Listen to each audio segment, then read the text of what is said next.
আউযু বিল্লাহি মিনাশ শাইতানির রাজিম। সম্মানিত দর্শক এবং শ্রোতাবৃন্দ, আপনাদের সকলকে জানাই সালামুন আলাইকুম। ইসলামের কোনো একটি সেক্টর যার কথা কোরআনে নেই, এমন কোনো সেক্টর যদি ইসলামের নামে কেউ বানিয়ে বলে, তাহলে আমি যশোরী কি মানব?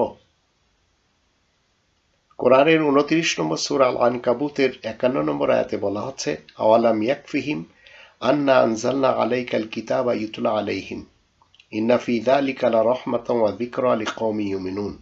তাহলে মানুষের জন্য এ কি যথেষ্ট নয় যে আমি তোমার কাছে লিখিত আল কিতাব নাজিল করেছি, যা তাদেরকে পড়ে শোনানো হচ্ছে? নিশ্চয় এই লিখিত গ্রন্থতে রাহমত এবং উপদেশ নিহিত রয়েছে মুমিন কওমের জন্য। তো কোনো একটি বিষয় যদি কোরআন না বলে, আর সেই ব্যাপারে যদি শত শত সহিহ হাদিস কেউ এনে আপনার সামনে তুলে ধরে, তাহলে সেটি ইসলাম হবে না। কারণ ইসলামের যাবতীয় খুঁটিনাটি বলেন, ক্ষুদ্র থেকে ক্ষুদ্রতর এবং বৃহৎ থেকে বৃহত্তর যতগুলি সেক্টর রয়েছে, সবই এই কোরআনে রয়েছে।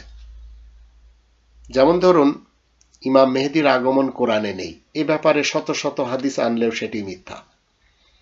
যেমন ধরুন, কোরআনে নেই ঈসা রাসূল পুনরায় আসবেন, তবে আকাশ থেকে নামানোর ব্যাপারে 60টি সহিহ হাদিস রয়েছে, এগুলি সবই কান্ডেম, আমরা মানতে পারবো না।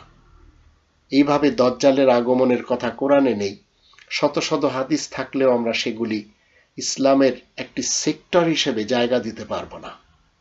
গজওয়া হিন্দ নিয়ে যত কথা রয়েছে কোরআনে নেই, কিন্তু সে ব্যাপারে যত হাদিসই মানুষ নিয়ে আসুক না কেন, আমরা মুসলিমরা এসব মানতে পারবো না।